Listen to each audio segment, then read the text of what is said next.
아멘. 반갑습니다. 한묵나 227일 사사기 16장을 통하여서 하나님께서 주시는 지혜와 지식으로 말씀이 깨달아지고 깨달은 그 말씀을 가지고 삶을 사는 저와 여러분 되기를 간절히 소망합니다. 이제 마지막 패턴을 이제 보려고 합니다. 더 이상의 패턴을 이제 안 보려고 합니다. 17장부터는 에필로그라서 우리 5번이 뭐예요? 망가, 기억 상실. 그래서 그 기억 상실을 누구를 했느냐? 제일 좋은 건 세상의 신인 사단 마귀를 잊어버리고 하나님의 구원을 감격을 붙잡고 살면 좋은데 우리는 반대죠.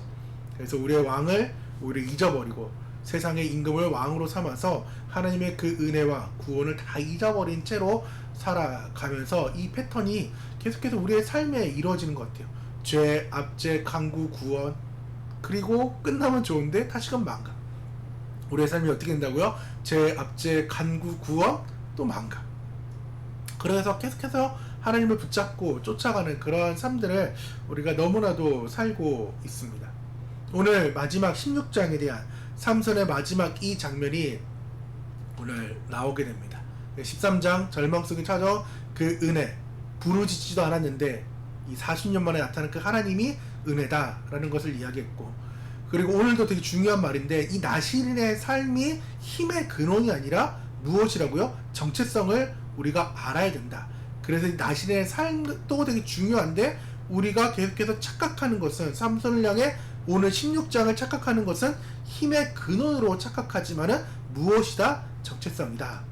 그래서 그의 삶은 하나님의 주권과 우리를 향한 계획들로 이루어졌다라는 것을 말씀을 했고, 14장에 동일하게 하나님의 주권, 그래서 하나님의 능력에 달려있다. 삼손의 힘이 아닌 하나님께 있다. 성령이 임할 때 능력이 나타난다. 그래서 하나님이 우리 가운데 함께하면은 초자연적인 힘이 우리 가운데 일어난다. 그것이 초대교회 사역의 교회에 일어난 그런 일들이었죠. 그래서 인간의 한계와 하나님의 도우심을 우리는 구하는 삶을 살아야 된다는 것을 이야기했고, 15장에서는 점층적으로 이루어지는 30명에서 300마리로 점층적으로 일어나는 그 사건들과 또 하나님의 뜻을 이루기 위한 도구였다. 근데 홀로 싸우는 사사의 삼손, 함께하지 못하는 백성을 오늘도 좀 이 부분에서 이야기를 할 거예요. 그리고 고독한 승리 위에 찾아오는 기도. 백성들은 부르짖지 않았지만 누구는 사사 삼손만을 하나님께 부르짖는 사람. 그래서 그 은혜와 구원의 상징이 에나꼬레, 부르짖는 자, 그의 샘을 얻고 나서 다시금 하나님의 사역을 하는 모습을 보게 됩니다. 비록 이걸 어떻게 해석할지에 대한 그 부분이 조금 좀 난해하기는 해요. 근데 좀 더 풀어보도록 하겠습니다. 그래서 오늘 16장의 개요는 이스라엘 사사였던 삼손의 마지막 이야기를 담고 있습니다. 오늘 16장은 삼손이 블레셋 사람에게 잡히고 비극적인 최후를 맞이하는 과정을 이제 상세하게 묘사합니다. 이 비극적인 최후도 지금 다른 책들에 대해서 이렇게 나오니까 갖고 오긴 했지만은 우리는 지금 다른 시각으로 보고 있죠. 그래서 그 가운데서 여전히 일하고 계신 하나님을 발견할 수 있다가 지금 우리가 보고 있는 관점입니다. 그래서 삼손, 복수심을 넘어서 하나님의 도구라고 말하기 좀 그렇고 끝까지 승리한 하나님의 순종으로 볼 수 있게 되는 거죠. 그래서 오늘의 단어 역시 점층적 순종입니다. 오늘 말씀 보면 여호의 영이 사라지고 마지막에 그것을 함께하는 모습을 보면서 오늘도 늘 수는 있지만은 점층적 순종을 좀 보기를 원합니다. 배경 우리가 너무나도 잘 압니다. 가사와 드릴라, 이 가사의 기생을 드릴라로 착각할 때가 많이 있어요. 그래서 드릴라를 어떤 사람들은 기생으로 착각하는 사람들이 꽤 있습니다. 그래서 16장 1절은 삼손이 가사에 가서 역시나 틈 때문에 가서 한 기생에게로 보고 나중에 그 철문들을 이제 상징적인 문을 이제 떼가는 장면을 보는데, 이 가사에 가서 기생을 보는 걸 보고 아, 드릴라가 기생이었구나, 가사 사람이구나 라는 생각을 그냥 아예 깔고 가시는 분들이 꽤 있어요. 근데 드릴라는 가사 사람이 아니에요. 이후 즉 그 사건 문짝을 떼버리고 지금 성문짝을 떼버리고 헤브론까지 던져버리는 그 사건을 통하여서 이제 그 후에 삼손이 소렛 골짜기에 있는 드릴라를 이제 사랑하는 거예요. 근데 이 소래 골짜기가 정말 좀 중요한 것이 이게 성경에서 확실하지가 않아요. 그래서 유대 사람이다, 그냥 블레 사람이다 라는 것을 팽팽하게 싸우고 있어요. 근데 우리가 지금 13장부터 오늘 16장까지 오면서 15장에 3,000명의 유다 사람들이 삼손을 던져버리는 그러한 일들을 보았죠. 그러니까 지금 이 드릴라를 어떻게 저는 지금 해석하느냐, 유다 사람으로 아니면 이스라엘 사람으로 지금 본다라는 거죠. 우선은 확실하게 가사 사람 지금 기생은 아닌 것은 확실합니다. 그래서 블레 사람인가에 대한 의문점을 좀 볼 수 있죠. 근데 블레 사람들이 각각 은 1000개를 주겠다, 삼손만 잡게 하면은 자신들의 그 성문짝을 내던진 정말 뼈저린 그 아픔이 있는 그 가사 사람들이 화가 나가지고 이 드릴라에 찾아와서 은 1000개를 주겠다. 그것도 방백이 5방백이에요. 5부족이라고요. 그러니까 은 5000개를 주겠다고 했고, 마침 마지막 그 진심 어린 얘기를 듣고 한 번만 올라오면 된다라는 그 이야기를 할 때 이 블렛 사람들이 은 5000개를 들고 온단 말이에요. 근데 만약에 블렛 사람이다? 그럼 딥나 처음 13장의 그 여인 그 상황들처럼 수수께끼를 풀 때 협박하면 되죠. 부탁할 일이 없어요. 돈 줄 필요가 없다고요. 그렇기 때문에 저는 이 드릴라를 유다 사람 아니면은 이스라엘 사람 중에 한 명으로 지금 보고 있다라는 것입니다. 그렇기 때문에 드릴라가 이제 유혹하기 시작해요. 너가 진짜 나를 사랑하느냐? 그러면 그 힘의 근원을 말하라는 거예요. 말을 않는 새 활줄 7으로 자신을 묶으면 약해진다. 사용하지 않은 새 밧줄로 자신을 묶으면 약해진다. 그리고 자신의 머리카락 7가닥을 배틀에 날실에 섞으면 약해질 거다. 다 삼손이 이상한 얘기를 하기 시작합니다. 그러다가 그 끈질긴 설득과 그 졸음으로 인하여서 결국 자신의 힘이 나시린의 그 서약 가운데 머리털에 있다는 것을 말해줍니다. 근데 어떻게 보면은 머리의 힘의 근원이 그게 보여지는 상징성이었지, 그 정체성은 이제 이 드릴라에게 모두 뺏겨버리는 상황인 거죠.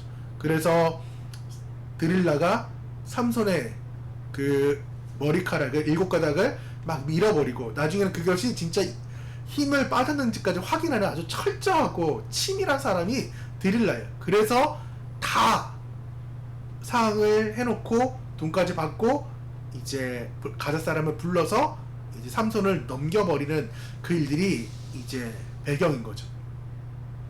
이 상황으로 인하여서 삼손은 이 비참해진 그런 상황 속에서 이제 회개하기 시작합니다.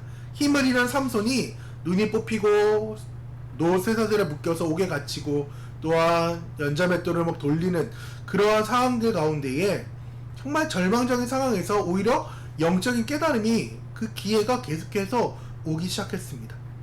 그리고 단순히 머리카락이 자라는 이 상황들은 단순히 물리적인 현상이 아니라 그가 다시금 잊어버렸던, 드릴라로 잃어버렸던 그 하나님의 사명, 그 사사로서의 정체성을 다시금 깨닫고 회개하면서 그 싹틈을 하나님께서 또한 가시적으로 머리카락을 통하여서 보여주고 있는 것입니다.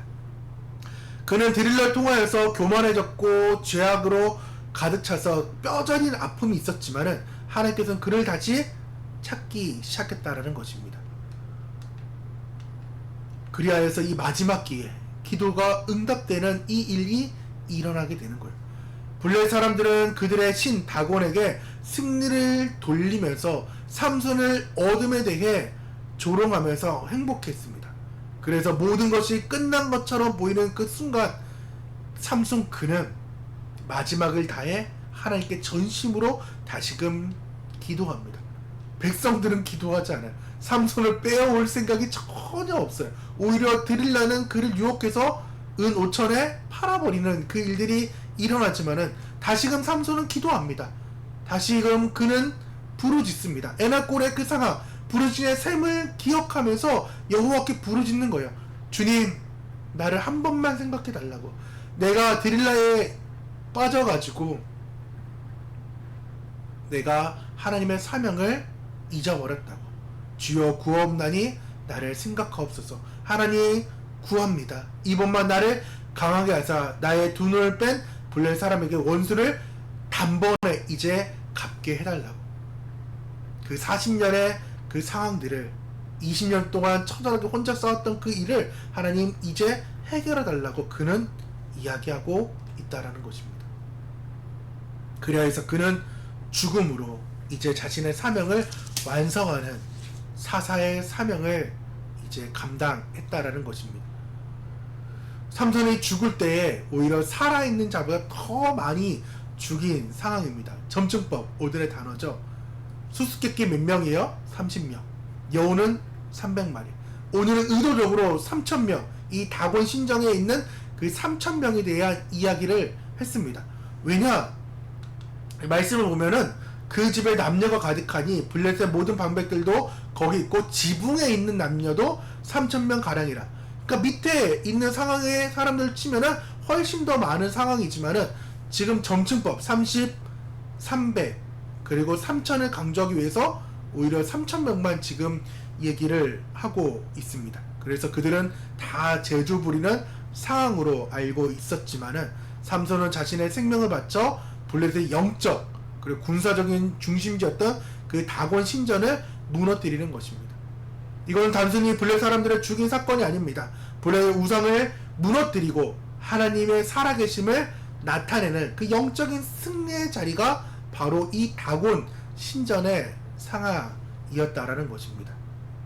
그리고 그는 처음 하나님께서 운행하였던 그 곳으로 가게 됩니다.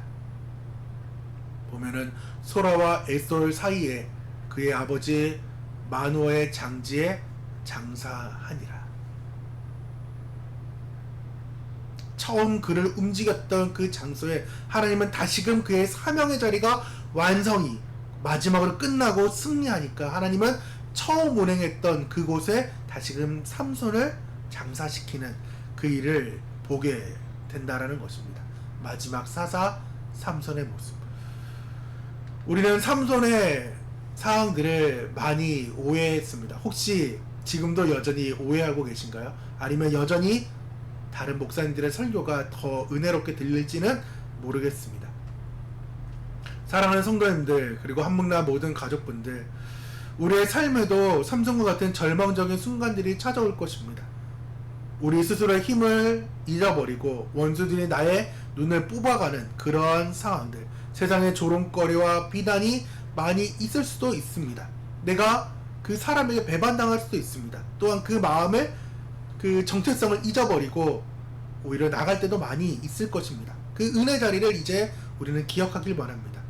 삼손의 그 비참함을 통하여서 연약함을 깨닫기를 원하고 회개하기를 원합니다. 회개할 때에 하나님께서 힘을 준다라는 것입니다. 주여 주님의 힘을 주옵소서. 다시금 삼손은 부르짖으며 나아가는 정체성이 회복된 나시린의 삶, 사사로서의 삶을 마무리하게 된다라는 것입니다. 그리고 그의 삶은 하나님의 영광 가운데 있었음을 우리가 꼭 기억했으면 좋겠습니다. 오늘 16장 삼손의 마지막 그 16장의 3일기는 나의 실패의 자리는 어디인가요? 그 실패의 자리가 연약함이 되었고 마침내 승리가 되었는지, 하나님의 위대한 사명을 이루기 위해 나는 무엇을 하고 있는지 나를 점검하는 오늘 밤 내일의 삶이 되기를 간절히 축원드립니다. 오늘 16장 우리 함께 기도하며 나아가도록 하겠습니다. 사랑과 은혜가 풍성하신 하나님 아버지, 오늘 이 시간 우리의 마음을 주님께 올려드립니다. 우리의 삶을 돌아볼 때 때때로 삼손처럼 연약하고 넘어지는 순간이 있음을 고백합니다.